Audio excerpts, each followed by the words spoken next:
Então, essa frente ortomolecular que a doutora abriu, tanto para si quanto para esses médicos, foi um primeiro diferencial na vida do profissional médico para o atendimento, porque sai da clínica, né, e aí complementa com a ortomolecular. Sim, por quê? Porque ortomolecular, pela palavra, o que significa? Orto significa equilíbrio, e molécula de moléculas. Então, é olhar de uma forma integrativa o corpo como um todo, não o órgão em si, mas a célula especificamente.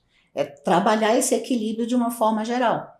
Então, não adianta eu fazer minha alimentação correta, não adianta eu fazer minha suplementação, se eu tiver, por exemplo, uma desbiose intestinal, que fui aprender isso na ortomolecular, não foi na faculdade. Né? A desbiose intestinal, desequilíbrio da flora intestinal, que é extremamente comum, hoje em dia, até pelo tipo de alimentação que a gente faz, vai fazer com que eu tenha uma absorção incorreta, até uma absorção exagerada dos nutrientes, não totalmente digeridos. Né? Então, não adianta eu escolher o alimento certo. Antigamente, a gente falava, nós somos o que comemos. Então, bastava eu ter uma escolha correta que tinha saúde. Hoje o conceito se estendeu. Hoje a gente fala, nós somos o que comemos, o que absorvemos e o que excretamos. Então, além de eu orientar o meu paciente qual alimentação ele deve fazer, eu vou ter que também corrigir a porta de entrada, que é o quê? O intestino.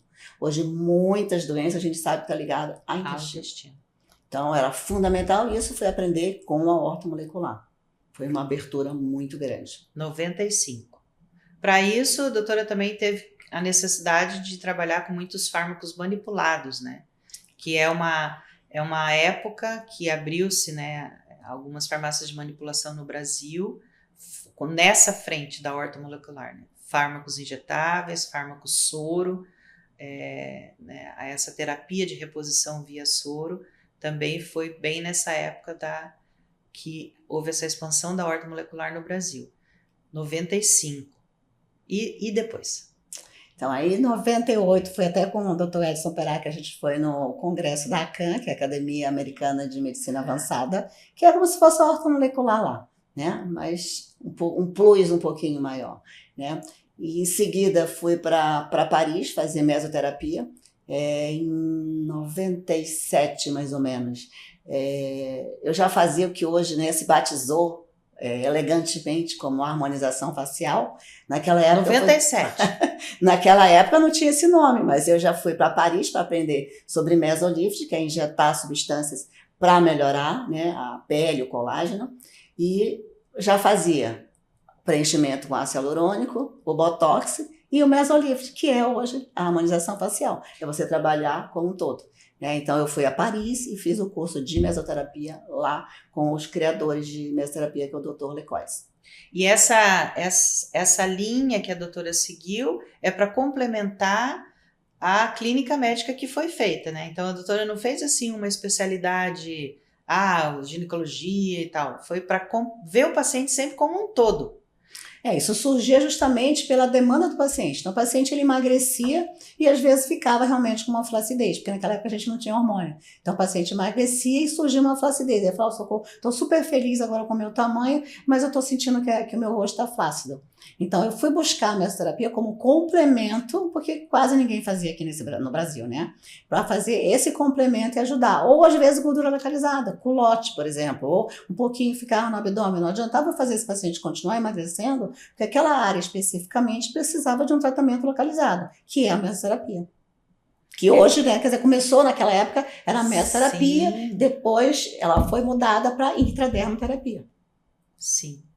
E a gente vê o quanto isso é importante para agregar o profissional, entender o paciente como um todo e poder oferecer para ele essa complementação além do que ele veio buscar. Edson às vezes comenta, né, que o ginecologista muitas vezes vê a mulher tirar a roupa ali e tá despida e vê que ela tá com celulite e não fazer nada. Então, essa complementação que a doutora fez é fantástica, porque pode oferecer, né, a parte como um todo do paciente, até a parte estética, mesmo não sendo divulgado como, né, tá fazendo como um todo. Fez a flacidez, vamos trabalhar a flacidez porque emagreceu, isso em 98. Meu Deus do céu, em 98 já já abriu. Quis falar porque o pessoal já vai fazer a conta da idade, né? Não, mas é para entender que, olha, desde 96, 97, 98, já existiam profissionais assim, capacitados, atuantes, né, com conhecimento e com resultado, né? Senão não estava aí no mercado até hoje, né? E a questão, por exemplo, da gordura localizada em quadril. É importante, por quê? Porque a gente vai estar mexendo com a questão circulatória, né? O que acontece? O sangue, ele desce a favor da gravidade maravilhosamente bem. Ele volta contra a gravidade. E se ele volta contra a gravidade, ainda existe uma gordura externa, nessa do culote, né, do quadril, comprimindo, é um outro obstáculo que ele vai ter que vencer. Então, apesar de ser uma questão estética, a gordura localizada em quadril, também vai estar trabalhando a parte circulatória. Até porque eu preciso melhorar a parte circulatória para melhorar essa celulite também e essa gordura localizada. E automaticamente esse paciente vai ter um benefício muito maior no retorno venoso. E durante todo esse período, a doutora sempre buscou conteúdo, sempre buscou estudar, sempre buscou congressos fora, até mesmo dentro do Brasil, sempre se atualizando, se capacitando. Isso é uma constante, né, na área médica, e a gente vê a importância disso. Não é sair da faculdade e vou começar a atender e ficar rico e pronto. Não, e assim, uma outra coisa que é preocupante, a gente vê muitos colegas às vezes fazendo um congresso de ortomolecular, por exemplo. Né? O congresso ele serve para te dar o fio da meada, são aulas de 30 minutos, não vai te dar a essência mesmo, né? Aquilo ali vai te dar trabalhos científicos que você vai ter que pesquisar. Então, eu já vi muitos colegas fazendo um final de semana e já voltando na segunda-feira e já atuando na área. Né? Então, para poder começar a atuar, eu estudo por anos, para depois eu me sentir segura para estar aplicando essa terapia no meu paciente. E sempre vou buscar trabalho científico, né? Vou estudar e vou buscar na fonte mesmo. Né? Você vê, eu fui a Paris para fazer o curso de mesoterapia, já tinha aqui no Brasil, mas eu fui lá buscar com quem criou a técnica mesmo. Né? Então, acho que isso é fundamental, você procurar as fontes corretas, você ter uma experiência para você praticar. E não sair usando, né, como se fosse uma receita de bolo para todo mundo. Tem que ter essa noção. E a doutora comentou que a parte ortomolecular, essa parte de intradermo ou mesoterapia, até porque não tinha os hormônios. Sim, então eu usei bastante a intradermoterapia, né? Porque ainda não tinha os hormônios. A partir do momento que eu passei a utilizar os hormônios, iniciei com o transdérmico, teve um bom resultado, um excelente resultado em relação à qualidade de vida do paciente, energia, disposição, né, atividade sexual, cognitiva, mas em relação a essas gorduras localizadas, não vi grandes resultados. Né? Foi quando surgiram os implantes aqui no Brasil, principalmente bioabsorvíveis, né?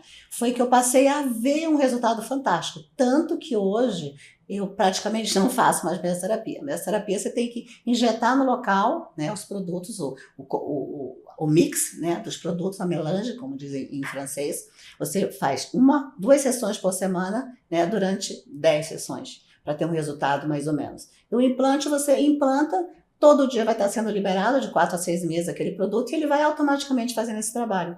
Então, eu vi resultados tão bons com os implantes hormonais que eu praticamente uso muito pouco. Só se depois dos 6 meses, por exemplo, que eu fiz o implante e ainda vejo alguma coisa, um detalhinho, né, como esculpir, eu vou lá e faço o localizado, mas nunca como primeira escolha mais. E quando a doutora entrou em contato com essa parte hormonal, creio que não foi base na faculdade. Acho que na faculdade não dá, né? Também não tem nem tempo, né?